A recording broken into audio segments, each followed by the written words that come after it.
오늘은 은혜를 구하면 삶이 바뀝니다 라는 제목으로 함께 은혜 나누기를 원합니다. 이 시간 말씀이 선포될 때 성령님의 감동감화 역사하심이 우리 모두에게 함께하기를 축복합니다.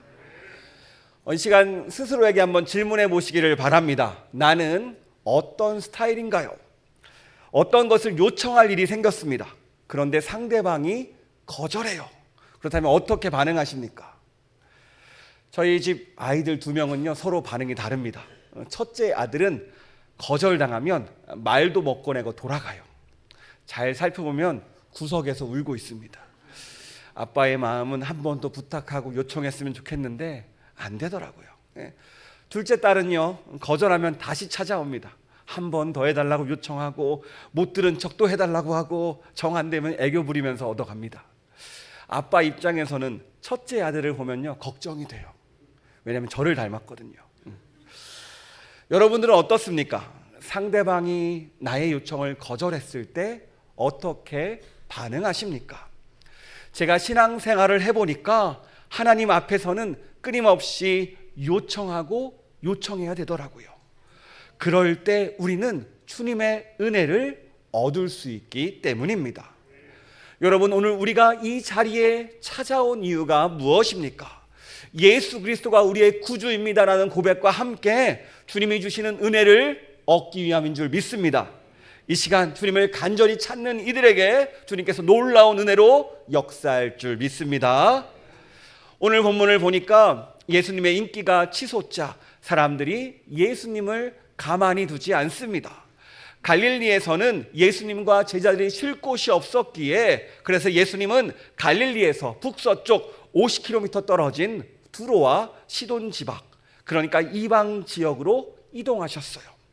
아무도 모르게 제자들과 이곳에서 쉬고 싶었지만 예수님의 소식은 이곳에서도 숨길 수 없었습니다. 오늘 한 여인이 문제를 가지고 예수님을 찾아옵니다. 어떤 문제냐면 그녀의 딸이 아팠어요. 일반적으로 몸이 아프면 의사에게 데려가면 되는데 이 딸은요 의사에게 데려갈 수 없는 상황입니다. 왜냐하면 이 사랑하는 딸이 귀신에 들렸기 때문입니다. 귀신에게 들렸다라는 것은 무슨 의미입니까? 인간의 노력으로, 인간의 능력으로 해결할 수 없다는 뜻입니다. 여러분 한번 생각해 보세요. 우리 딸이 아프다고 생각해 보시기 바랍니다. 부모라면 딸의 문제를 해결하기 위해서 어떻게든 해결해 주기를 원하잖아요. 어떻게 우리 딸을 회복시킬 수 있을지, 어떻게 하면 우리 딸을 치료할 수 있을지 다양하게 고민해보고 다양한 방법을 찾아보는 가운데 오늘 이 여인에게 예수님의 소식이 들려옵니다. 그리고 이 여인은 이 예수님의 소식을 붙잡습니다. 예수님이 계신 곳을 물어 예수님을 찾아옵니다. 우리 25절 말씀 함께 읽도록 하겠습니다. 이에 더러운 귀신 들린 어린 딸을 둔 한 여자가 예수의 소문을 듣고 곧 와서 그 발 아래에 엎드리니. 그래요, 이 엄마는요 예수님을 찾아와 예수님의 발 앞에 엎드립니다. 여러분, 이 엄마가 예수님 앞에 발 앞에 엎드렸다는 의미가 무슨 의미입니까? 예수님을 존중하고 존경합니다라는 의미도 있지만 우리 딸이 아프니까 제발 좀 고쳐달라고 자존심이고 뭐고 다 내려놓고 예수님 발 앞에 엎드려서 예수님께 간절하게 요청하고 있습니다. 그런데 오늘 본문을 보니까 이 여인이 일반적인 상황과 다른 조금 특별한 여인이라는 것을 알려줘요. 어떤 점이 특별하지요? 우리 함께 26절 말씀 함께 읽도록 하겠습니다. 이 여자는 헬라인이요 수로보닉의 족속이라 자기 딸에게서 귀신 쫓아내 주시기를 간구하거늘.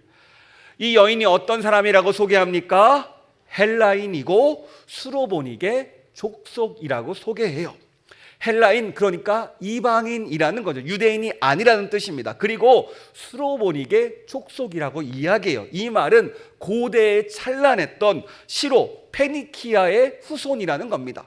고대 왕국 시로 페니키아는요 고대의 해상을 장악했던 아주 해상 교역의 그 꽉 잡고 있었던 그런 나라예요. 그래서 엄청난 부를 이루었습니다. 상업이 얼마나 발달했던지 알파벳을 처음으로 만들었다고 기록에 남아 있어요. 이런 대단한 문명을 가졌던 곳입니다. 하지만 상업이 발달된 만큼 교만하였고 죄가 가득했던 곳입니다.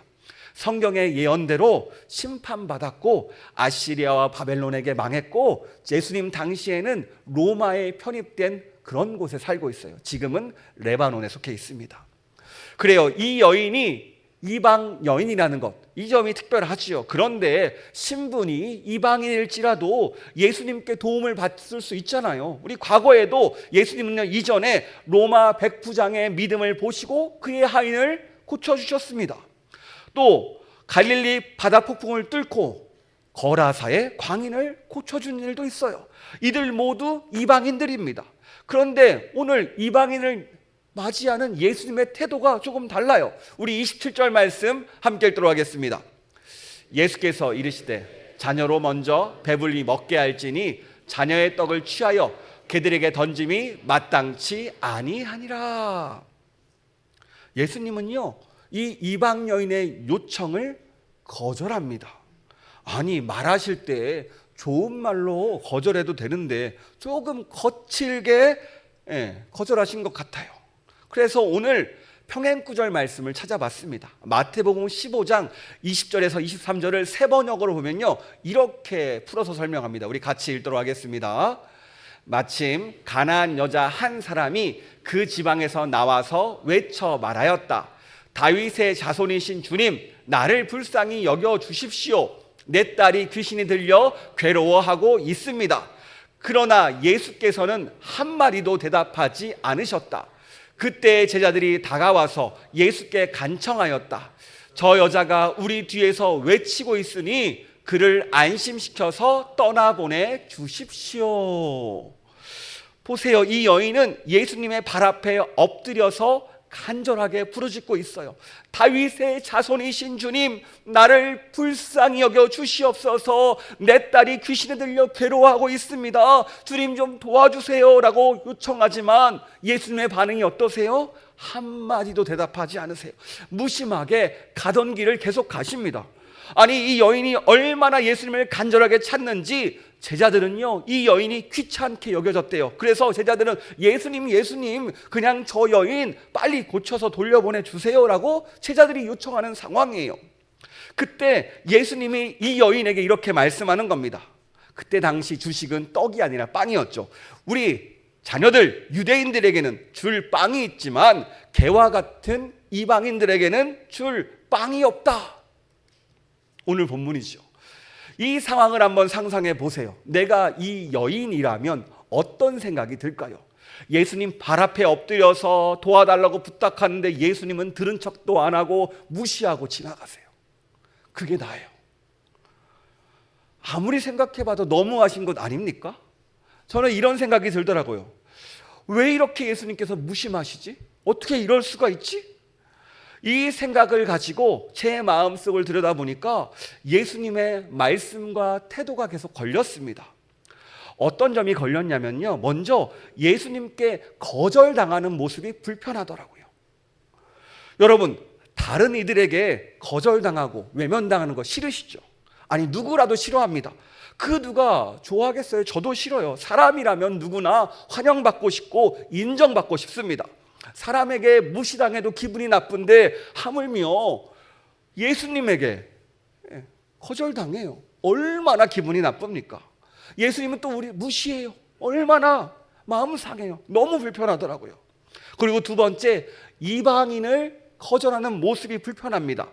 우리가 한국 사람이죠. 그래서 성경적 기준으로 보면요, 이방 사람들입니다. 그래서 이 여인의 모습에 감정이입이 되더라고요.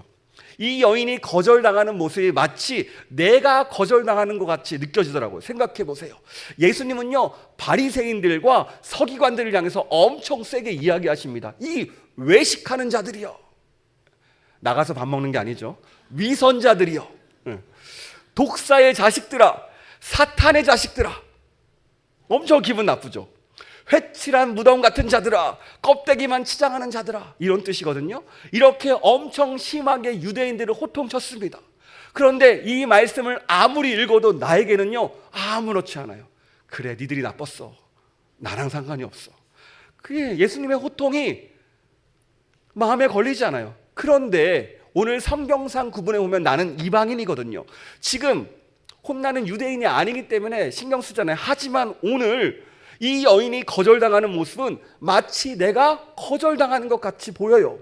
재미있는 것은요, 말씀을 준비하면서 자료를 찾아보면 유대 기독교인들은요, 그 유대교 쪽에 속한 분들은 예수님이 유대인들을 되게 변호해 줍니다. 유대인들이 이런 잘못을 해서 예수님께서 이렇게 혼내는 거야 라고 이야기해요. 하지만 반대편 이방인들 쪽에 속하는 그 학자들은요, 그들이 잘못했다라고 이야기합니다. 그러니까 자기 쪽의 판단을 가지고 시선과 생각을 가지고 이야기하더라고요. 이렇게 우리는 자기의 시선에서 뭐든지 바라봅니다. 그런데 이것 가지고는요, 제 마음의 걸림돌이 완벽히 해결되지 않았어요. 여기서도 말씀을 더 묵상해 보니까 이런 저의 마음을 발견합니다. 어떤 마음이냐면 예수님은요, 우리를 당연히 받아주시는 분이라고 생각하고 있더라고요. 그 마음이 내 마음 속에 자리 잡고 있더라고요. 그러니까 예수님은 우리에게 은혜를 주시는 분이다. 이것은 당연한 것이다. 이 은혜에 익숙해졌다 보니까 이것을 당연하게 여기고 있더라고요. 어느덧 나도 모르게 주님은 나에게 은혜를 베푸시는 분이야라는 이 당연함으로 내 생각을 가득 채웠더라고요. 여러분, 사람들에게 언제 상처를 받습니까? 기브 앤 테이크가 안 될 때 상처를 받죠. 이 정도 해줬으면 나도 이 정도 받아야 되는데 그게 채워지지 않으면요 마음이 상해요. 특히 우리 구역장님들은요, 다른 일을 섬기면 그 사랑이 돌아오지 않을 때가 많아요. 또 교사들도요, 아이들을 사랑으로 섬기지만 아이들은 당연하다고 생각합니다. 때론 챙김받는 이들이 이런 사랑은 당연해라고 이야기하니까 더 상처받습니다.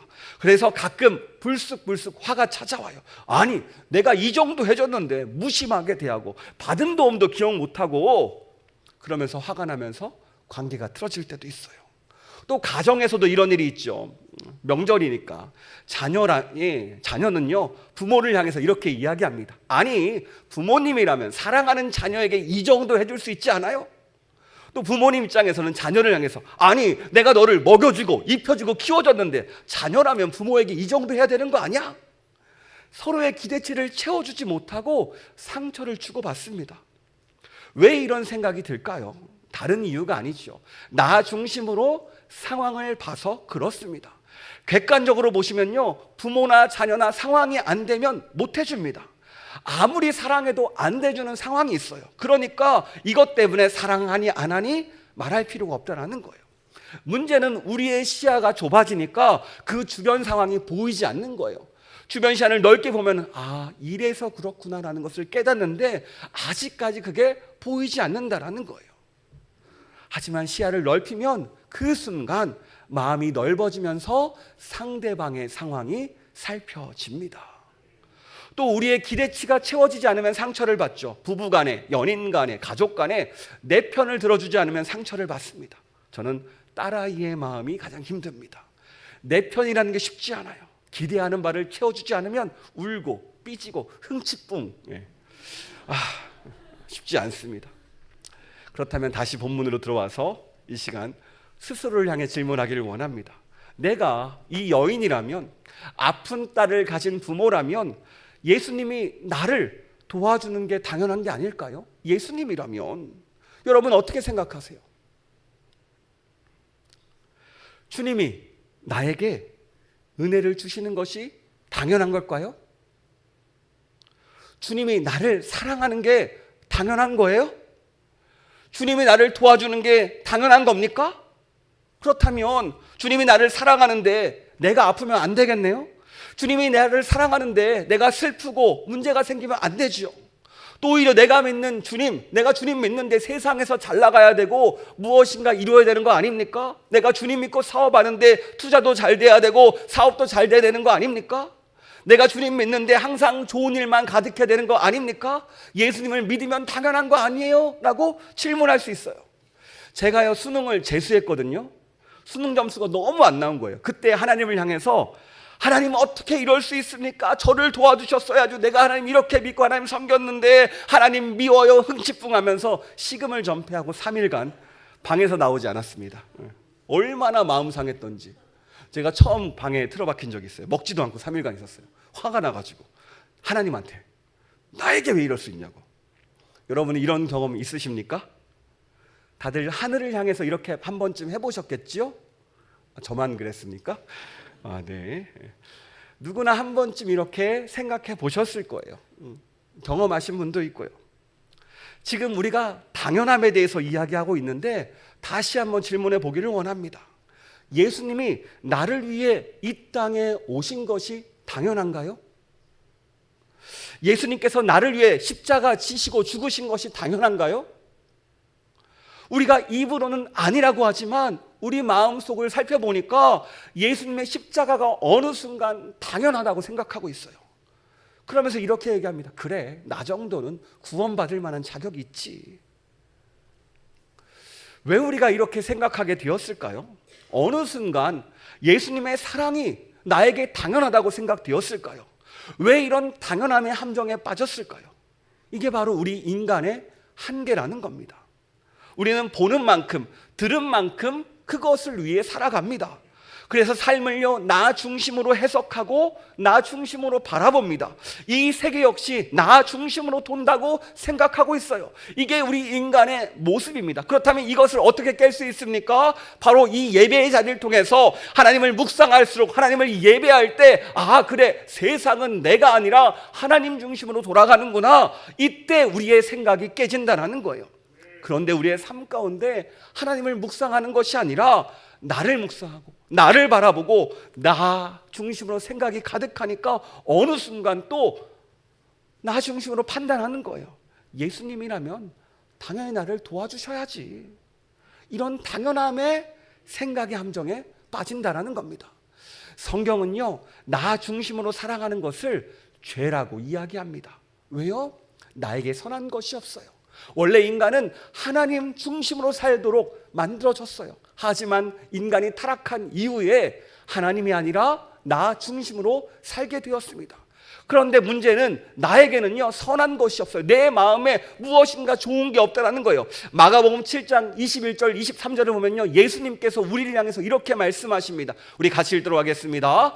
속에서 곧 사람의 마음에서 나오는 것은 악한 생각과 곧 음란과 도둑질과 살인과 간음과 탐욕과 악독과 속임과 음탕과 질투와 비방과 교만과 우매함이니 이 모든 악한 것이 다 속에서 나와서 사람을 더럽게 하느니라.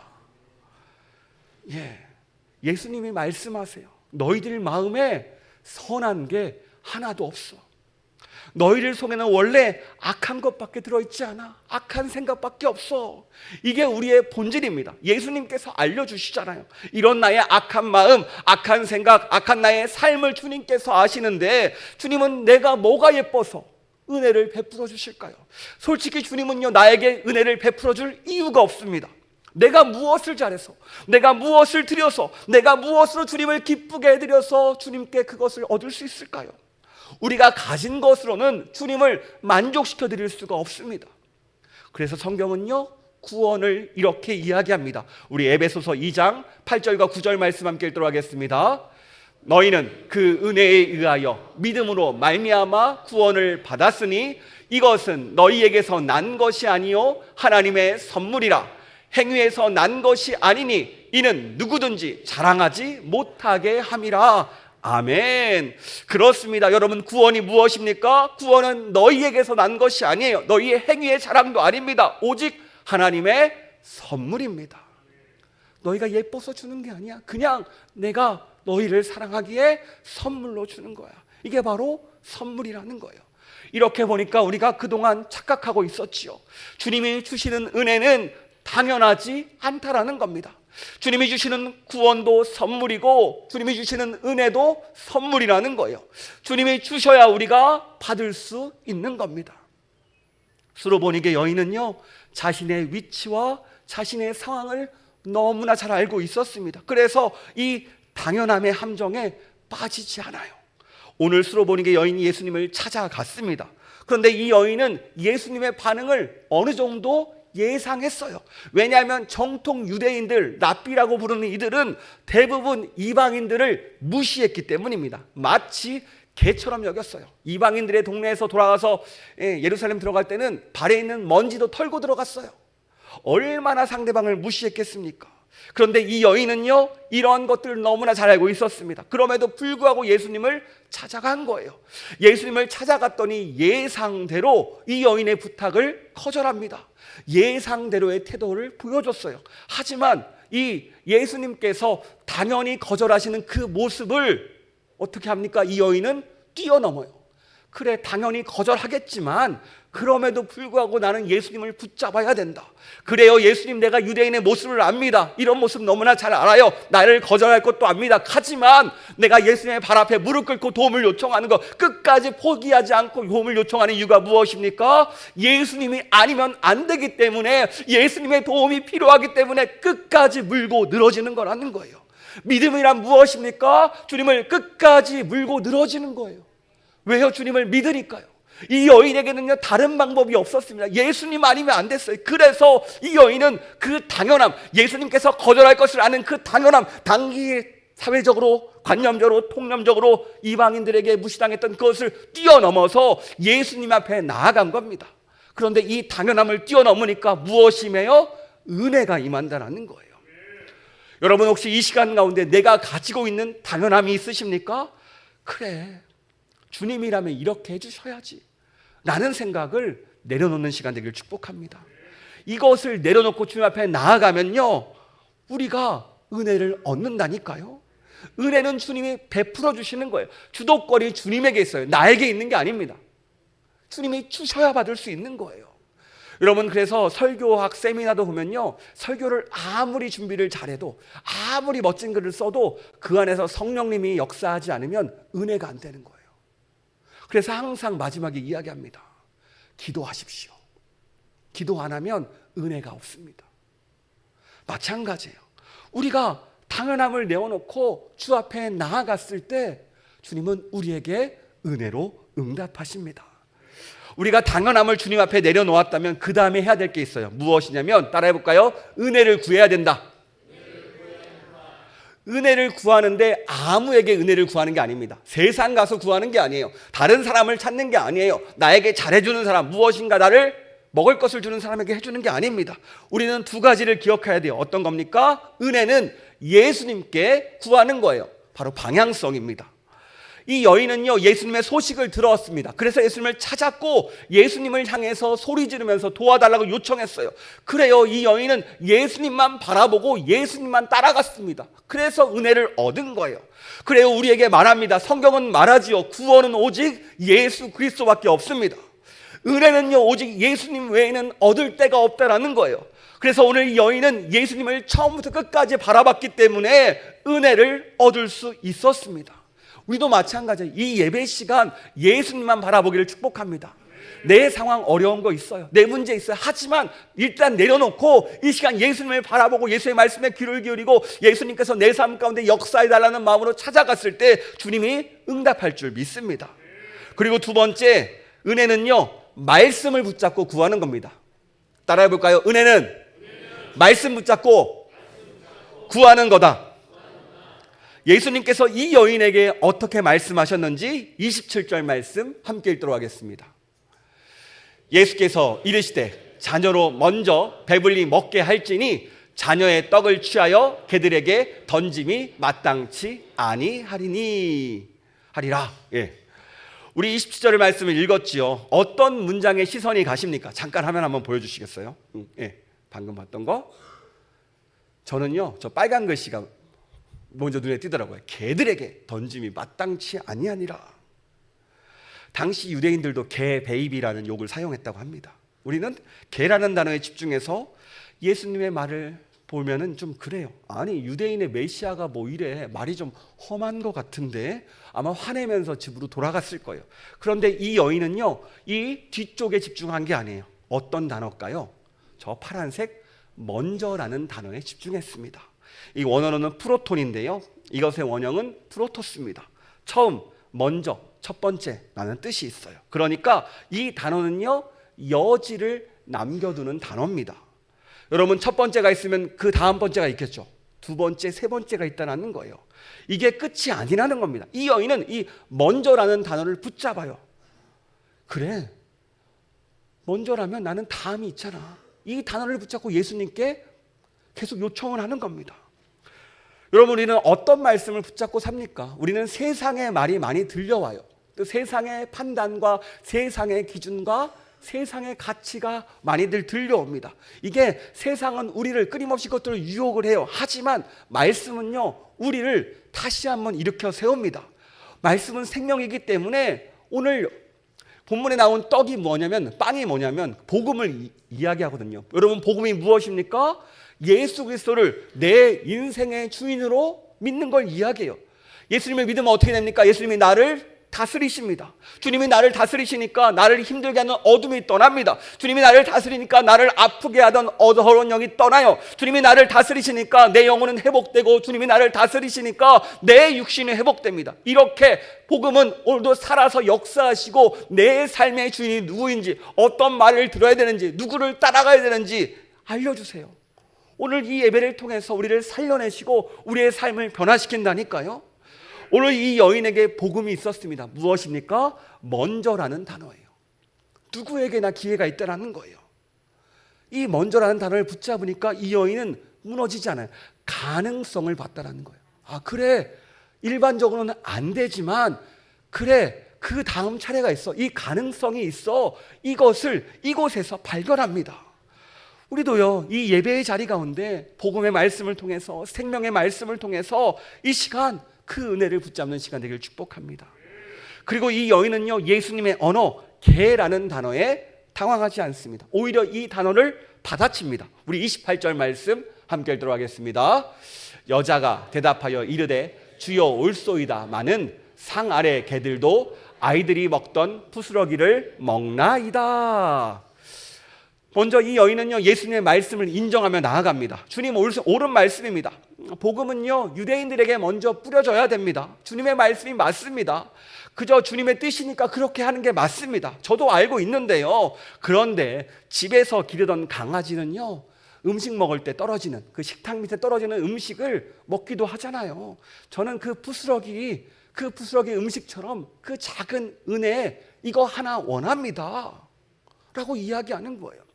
이 여인이 예수님이 하신 말씀의 의미를 이해했고요, 지혜로운 답변으로 예수님의 테스트에 합격합니다. 제가 계속 묵상해 보니까 예수님은요, 이 여인의 믿음을 잘 알고 있었기 때문에, 우리에게 이 여인을 소개하고 싶었기 때문에 이렇게 이 여인을 테스트한 것 같아요. 그렇다면 이 여인이 어디서 힌트를 얻었을까요? 두 번째는 개입니다. 개. 이 유대인들은요, 이방인들을 개라고 표현했는데 이 욕은 일반적으로 원어 큐온이라는 단어가 사용됐어요. 큐온, 사나운 개, 들개, 거리의 개, 먹을 것을 훔치는 골칫거리 개를 의미합니다. 이방인들을 욕할 때 이 큐온 같은 놈, 이랬던 거죠. 네. 그런데 오늘 본문에 쓰인 단어는 큐나리오이스 그리고 큐나리아, 이 두 단어가 쓰였어요. 이게 원형은 큐나리온인데 무엇을 뜻하느냐? 집에서 기르는 강아지를 뜻해요. 뭐 강아지 멍멍이 댕댕이 이런 거 있죠. 귀여운 강아지를 뜻합니다. 그러니까 알다시피 우리가 기르는 강아지는 식탁 밑에 떨어지는 것들 자연스럽게 제 것인 것 마냥 당당하게 먹잖아요. 이 여인은요, 이 먼저라는 단어와 이 큐나리온이라는 단어를 통해서 예수님의 그 의미를 이해했어요. 아직 나에게 기회가 있구나. 은혜의 가능성이 있구나. 그래, 예수님이 나를 완전히 외면하지 않았구나. 먼저가 있으면 나중에 있잖아. 그래, 나를 개라고 하지 않고 강아지라고 하시네. 우리 집 강아지도 떨어진 음식은 먹는데? 라면서 이러한 이해를 가지고 이 말씀을 붙잡으니까 어떻게 반응합니까? 예수님, 그래요. 떨어지는 은혜라도, 음식물 은혜의 조각이라도 저에게 주시면 저에게 놀라운 은혜가 임할 줄 믿습니다. 기적이 임할 줄 믿습니다라고 나아가는 거예요. 마치 가나의 혼인잔치에서 예수님의 때가 아님에도 불구하고 그곳에 물을 포도주로 바꿔주신 것처럼 오늘 이 이방 여인의 요청에 예수님은요, 응답하세요. 오늘 이 여인이 받은 은혜, 부스러기 은혜라고 이야기합니다. 그런데 이 부스러기 은혜가 우리에게 떨어지면요, 기적이라고 이야기해요. 은혜는요, 그 작은 것, 그 은혜의 부스러기 하나가 우리를 살려내는 놀라운 능력입니다. 그리고 이 은혜의 부스러기가 이 여인의 딸을 완벽하게 살려냈다는 거예요. 생각해 보세요. 이 은혜의 부스러기가 우리에게 떨어지면 어떻게 될까요? 우리가 오늘도 변하게 될 줄 믿습니다. 내 삶이 완벽히 다르게 될 줄 믿습니다. 이 여인의 딸은요, 귀신 들렸다고 이야기해요. 이렇게 이야기하면 어색할 수 있어요, 요즘 말로는. 하지만 여러분 주변에 보면 무당이 있죠. 젊은 무당도 나오고 요즘에 무당끼리 연애도 하고 막 하잖아요, 프로그램에서.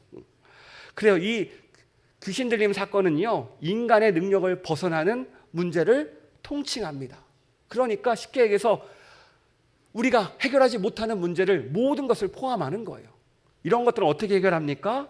우리의 힘으로 안 된다라는 거예요. 하지만 그 문제조차도 은혜의 부스러기가 떨어지니까 어떻게 돼요? 해결된다라는 겁니다. 우리의 힘으로 안 되는 거 있습니다. 우리의 능력으로 안 되는 거 있어요.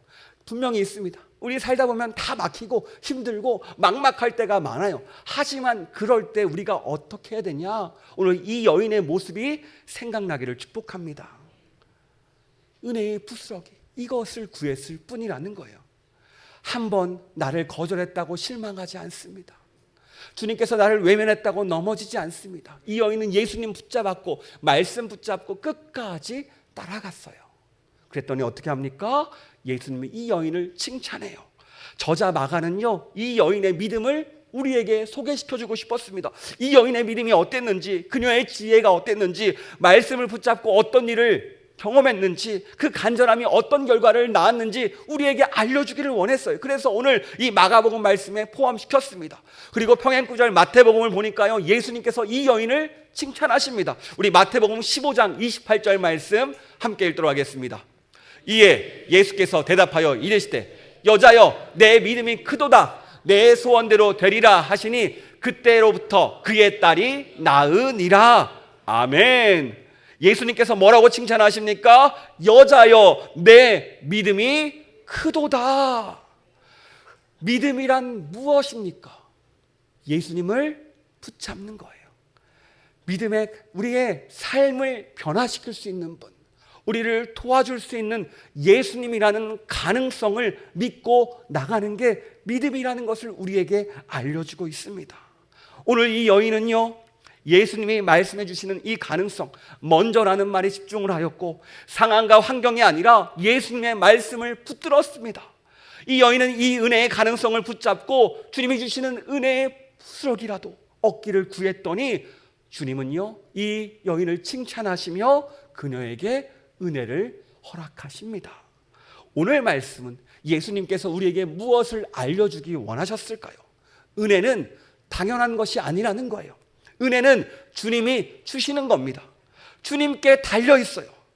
그런데 주님이 주시는 이 은혜의 부스러기라도 나에게 떨어지면 그것은 기적이 된다는 거예요. 오늘 이 자리 가운데 은혜의 부스러기라도 한 조각 얻어가는 우리가 되기를 축복합니다. 혹시 우리가 은혜를 얻는데 장애물이 있으십니까? 혹시 저와 같이 당연하다고 생각하진 않으셨어요? 하나님이 책임져 주실 거라는 그냥 대책 없는 믿음으로 함께 하지 않았습니까? 아니라는 거예요. 은혜는요, 주님께 달려 있습니다. 주님을 붙잡아야 되는 거예요. 주님을 붙잡지 않으면 은혜가 오지 않아요. 은혜의 통로는 주님입니다. 대책 없이 믿고 하나님이 해주실 거야, 아무것도 안 하는 게 아니라는 거예요. 이 여인은 주님을 붙잡고 따라갔고 소리 지르고 주님 앞에 매달렸습니다. 그래요. 이 시간, 이 예배 가운데 주님을 붙잡기를 축복합니다. 주님께 은혜를 구하기를 원합니다. 주님께 은혜를 구하면 주님이 주셨어요. 이것을 우리가 알기를 원하셨습니다. 그렇습니다, 여러분. 오늘 이 자리, 예배의 자리 가운데 그냥 왔다 돌아가는 것이 아니라 주님을 간절히 소원하고 간절히 바라고 주님만 믿고 의지하여서 주님이 예비하신 은혜를 받고 돌아가는 우리가 되기를 축복합니다. 우리 이 마음 가지고 함께 찬양하며 나아갑니다.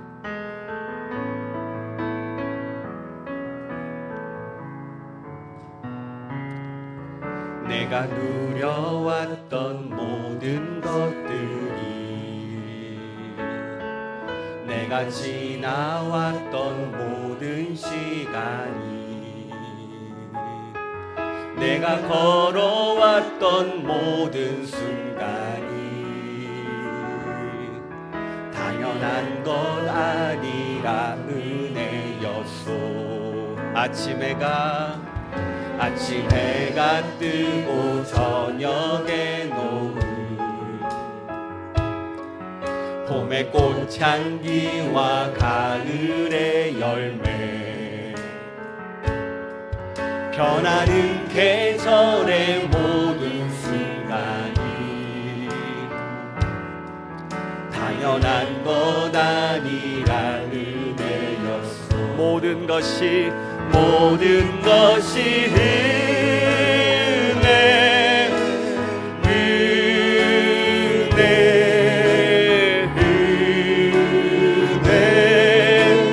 한없는 은혜. 내 삶에 당연한 것 하나도 없었던 것을, 모든 것이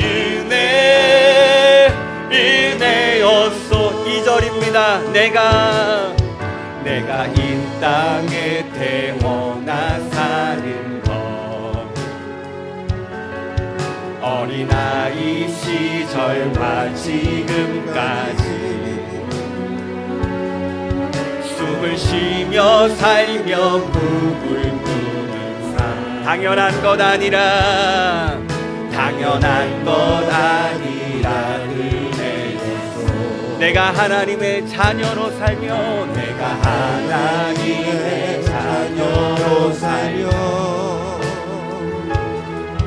오늘 찬양하고 예배하는 삶,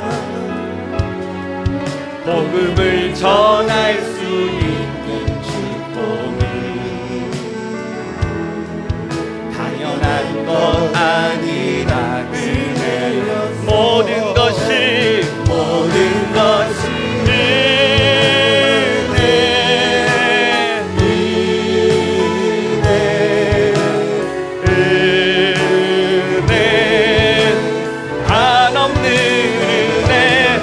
삶에 당연한 것 하나도 없었던 것을, 모든 것이 은혜, 모든 것이 은혜,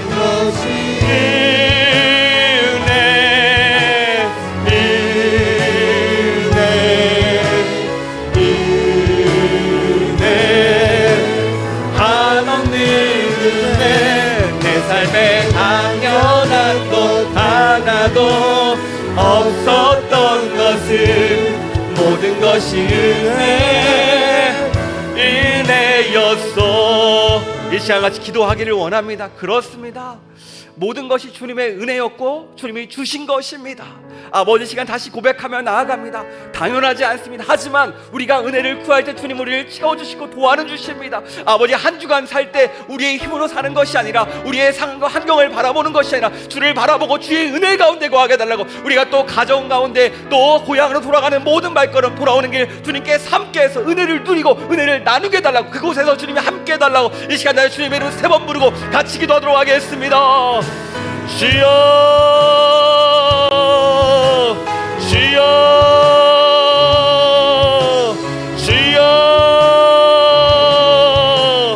하나님 아버지 감사합니다. 아버지 오늘 감사합니다. 오늘 말씀을 통하여서 은혜는 당연한 것이 아니다, 내가 너에게 주는 허락한 특별한 선물임을 다시 한번 알려주시니 감사합니다. 그렇습니다. 주님 아버지, 우리가 그 은혜를 놓치고 살았습니다. 이것을 당연하게 여겼고요, 나라면 이 정도 받을 것이라고 생각하며 살았습니다. 아닙니다. 주님 아버지, 이 시간 주님께서 오늘도 우리에게 은혜를 허락하시는 것, 아버지 우리의 모든 것처럼 응답하시는 분이 알려주시니 감사합니다. 아버지, 내가 누구를 바라보고 무엇에 집중하고 있습니까? 이 시간 주님께 마음을 요원합니다. 아버지, 아버지 우리에게 은혜를 허락하여 주소서. 오늘 수로보니게 여인이 온전히 주님 앞에 나아가서 주의 은혜를 구했을 때 그 모든 상황과 그 모든 환경을 해치고 주님 앞에 나아갔을 때 그 당연함을 넘어서 주의 은혜를 바라봤을 때 오늘 은혜를 경험할 수 맞습니다. 아버지 우리도 은혜의 부스럭이라도 떨어지기를 원합니다. 아버지 예배 한 영혼도 그냥 돌아가는 것이 아니라 주님께서 주시는 그 말씀 가지고 그 은혜 가지고 우리의 삶의 자리에 돌아가기를 원합니다. 아버지 주의 은혜가 없으면 우리가 살 수 없습니다. 아버지 지금까지 지내주신 건 은혜입니다. 아버지 지금도 제 함께 하시며 우리를 도와주신 거 이 자리 가운데 불러주신 거 은혜임을 믿습니다. 또 우리를 파송하시고 우리의 삶의 자리로 보내는 것도 은혜임을 믿습니다. 아버지 더 기도하는 것들 우리의 마음 가운데 주의 은혜로 더 충만케 채워줘서 우리가 세상에 넘어지는 것이 아니라 환경에 넘어지는 것이 아니라 언어에 넘어지는 것이 아니라 끝까지 우리 붙잡고 승리하는 우리가 되게 하여 주시고 온전히 나타낼 줄 믿습니다. 아버지 임하시고 임하여서 아버지 역사하셔서 주님께서 함께할 줄 믿습니다. 나타낼 줄 믿습니다. 오가는 길 함께할 줄 믿습니다. 아버지 부어주시고 나타내 주시옵소서. 하나님 아버지 감사합니다. 오늘도 너희에게 필요한 것이 은혜라고 말씀하시니 감사합니다. 혹시 우리가 은혜를 그동안 구하지 않고 은혜를 당연하게 여기진 않았습니까? 아버지 이런 마음을 회개하며 나아갑니다. 오늘도 주님의 은혜를 구합니다. 은혜 베풀어 주시옵소서. 은혜는 가능성입니다. 우리가 회복될 것이고 우리가 다시금 일어설 것이고 주의 능력 안에 거하는 것이 은혜임을 믿습니다. 이 예배 가운데 우리에게 은혜의 부스럭이라도 허락하여 주시옵소서. 그 부스럭이가 우리에게 놀라운 기적과 놀라운 역사인 줄 믿습니다. 주님 함께 하시고 나타내 주시옵소서. 더 바라옵기는 아버지 고향으로 오가는 길 주님께서 안전하게 지켜주시고 만남 가운데 함께 하시고 그 가운데 은혜를 잃어버리는 것이 아니라 주님 주시는 넉넉한 마음 가지고 서로를 사랑하고 주 안에서 은혜를 나누는 시간 허락하여 주시옵소서. 주님이 함께할 줄 믿으며 주님이 도와줄 줄 믿으며 우리를 사랑하시고 우리 가운데 역사하시며 은혜 베풀어 주시는 예수님의 이름으로 기도합니다. 아멘.